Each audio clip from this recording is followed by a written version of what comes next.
प्यारे विद्यार्थियों, हम पढ़ रहे थे चैप्टर पर्यावरण, जिसमें हमने अभी तक पढ़ा था पर्यावरण क्या है, पर्यावरण का अर्थ क्या है, पर्यावरण के घटक कौन कौन से हैं, जिसमें हमने पढ़ा था प्राकृतिक, मानव निर्मित और मानव स्वयं भी पर्यावरण का एक घटक है। इसके बाद हमने दो तरह के पर्यावरण के बारे में पढ़ा था, प्राकृतिक पर्यावरण और मानवीय पर्यावरण। हम आ गए थे पारितंत्र। पारितंत्र के बारे में हमने पढ़ा था, पारितंत्र वह तंत्र जिसमें समस्त जीवधारी आपस में एक दूसरे के साथ तथा पर्यावरण के उन भौतिक एवं रासायनिक कारकों के साथ परस्पर क्रिया करते हैं जिसमें वे निवास करते हैं। ये सब ऊर्जा और पदार्थ के स्थानांतरण द्वारा संबंध है। पारितंत्र क्या है? रवि की कक्षा के एक एनसीसी कैंप में जेसी ने आश्चर्य से कहा, कितनी मूसलाधार वर्षा हो रही है, इससे मुझे अपना केरल याद आ गया। तुम सबको आकर देखना चाहिए कि कैसे हरे भरे खेतों एवं नारियल के बागानों में लगातार बारिश होती रहती है।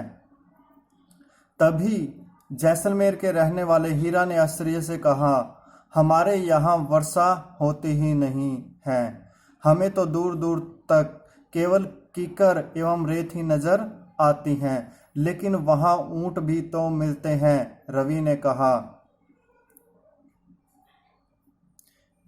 यहाँ एक पारितंत्र को दिखाया गया है, एक ताल का पारितंत्र। ताल होता है तालाब, तो एक उसका जो पारितंत्र होता है उसके बारे में दिखाया है कि इसके ऊपर कौन कौन से जो पशु पक्षी है वो निर्भर होते हैं। जैसे ये जल है, जल हमें बारिश से प्राप्त होता है और इस जल का उपयोग पेड़ पौधे भी करते हैं, पक्षी भी करते हैं, वनस्पति है वो भी इसका उपयोग करती हैं और ये एक दूसरे को प्रभावित भी करते हैं।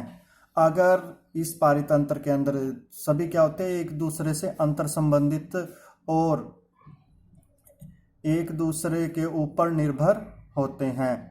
जैसे गाय है वो घास खाती है, घास के ऊपर भी निर्भर है और जल भी पीती है।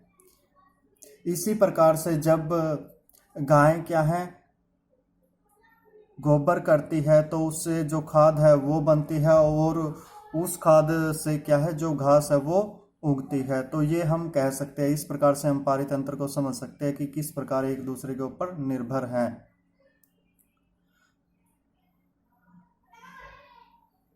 हीरा ने कहा, ऊंट तो मिलेंगे ही, जब तुम हमारे रेगिस्तान आओगे तो तुम्हें सांप, छिपकली एवं अनेक कीट भी देखने को मिलेंगे। रवि हैरत में पड़ गया। विभिन्न स्थानों पर पाए जाने वाले जीव जंतु, वनस्पति एवं लोगों के रहन सहन के तरीके इतने भिन्न क्यों हैं? क्या सभी का एक दूसरे के साथ संबंध है? बिल्कुल, बहुत संबंध है, शिक्षक ने कहा। सभी पेड़ पौधे, जीव जंतु एवं मानव अपने आसपास के पर्यावरण पर आश्रित होते हैं। प्रायः वे एक दूसरे पर आश्रित हैं। जीवधारियों का आपसी एवं अपने आसपास के पर्यावरण के बीच का संबंध ही पारितंत्र का निर्माण करता है। तो प्रिय विद्यार्थियों, यहाँ से आप क्वेश्चन लिख सकते हैं, पारितंत्र का निर्माण कैसे होता है? तो सभी जीव जंतु, जीवधारी अपने पर्यावरण के ऊपर आश्रित होते हैं, एक दूसरे के ऊपर परस्पर निर्भर होते हैं और वो मिलकर, और उनका वहाँ के पर्यावरण के साथ भी एक घनिष्ठ संबंध होता है जिससे पारितंत्र का निर्माण होता है। अधिक वर्षा वाले वन, घासस्थल, रेगिस्तान, पर्वत, झील, नदी, महासागर एवं छोटे से ताल का भी एक पारितंत्र हो सकता है। क्या आपको लगता है कि जिस पार्क में रवि एवं उसके मित्र खेलते थे वह भी एक पारितंत्र बनाता था? तो हम कह सकते हैं हाँ, वह भी एक पारितंत्र बनाता था। इससे पहले आगे बढ़े हम मानवीय पर्यावरण के बारे में पढ़ेंगे।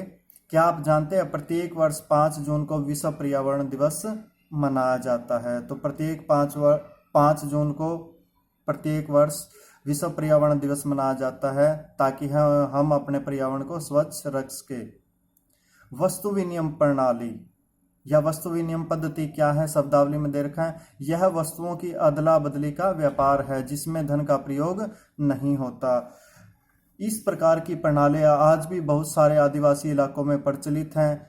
हमारे गांव के अंदर भी ये चीज़ें देखने को मिलती है कि हम अनाज के बदले दूसरों से सब्जियां हैं वो खरीदते हैं, या गांव में हम क्या करते हैं, कुम्हार से, पहले ज़्यादा ऐसा होता था, कुम्हार से हम घड़े लेके आते थे या मिट्टी के बर्तन लेके आते थे और बदले में उसे अनाज देते थे। तो इस प्रकार की पद्धति में पैसों का प्रयोग नहीं किया जाता। इसमें वस्तु के बदले, एक वस्तु के बदले दूसरी वस्तु दी जाती है।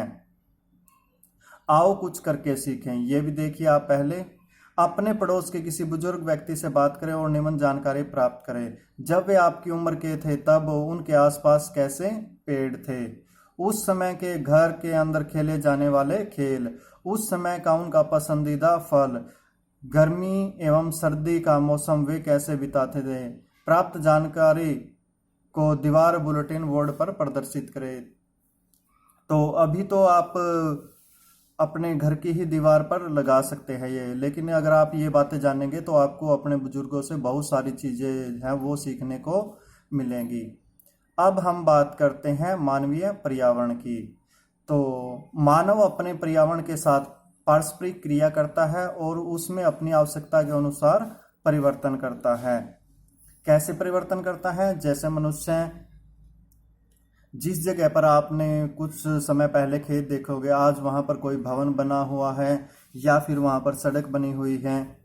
प्रारंभिक मानव ने स्वयं को प्रकृति के अनुरूप बना लिया था।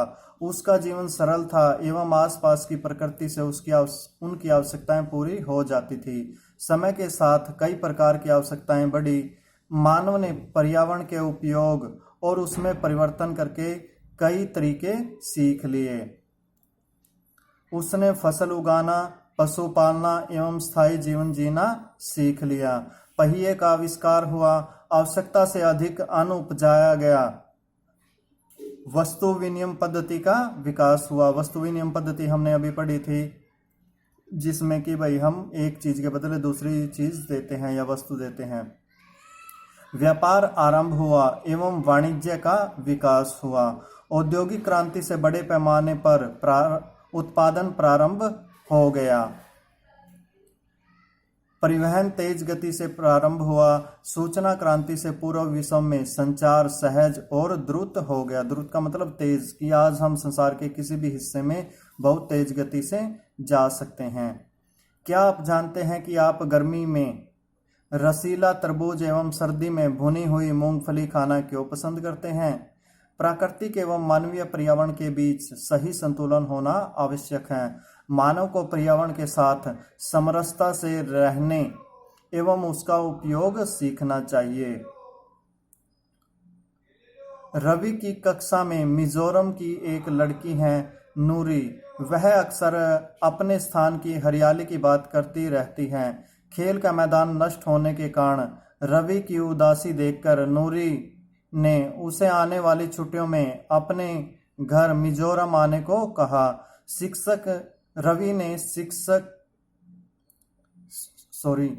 रवि के शिक्षक ने सभी बच्चों से कहा कि छुट्टियों में वे जिन स्थानों पर जाएंगे वहां के भूदृश्य, घरों एवं लोगों के क्रियाकलापों का चित्र बनाकर लाएं। तो आप भी बच्चों ऐसा कर सकते हैं। अगर आप किसी जगह पर घूमने जाते हैं, जैसे पहाड़ी इलाकों में अगर आप घूमने जाओगे तो वहाँ पर आपको यहाँ के मुकाबले, मैदानी इलाकों के मुकाबले अलग तरह के जो घर हैं वो दिखाई देंगे। तो यहाँ पर आपका ये चैप्टर ख़त्म होता है और जैसे आपको मैंने जो आपके क्वेश्चन हैं ये भी इसके अंदर कराए गए हैं। धन्यवाद।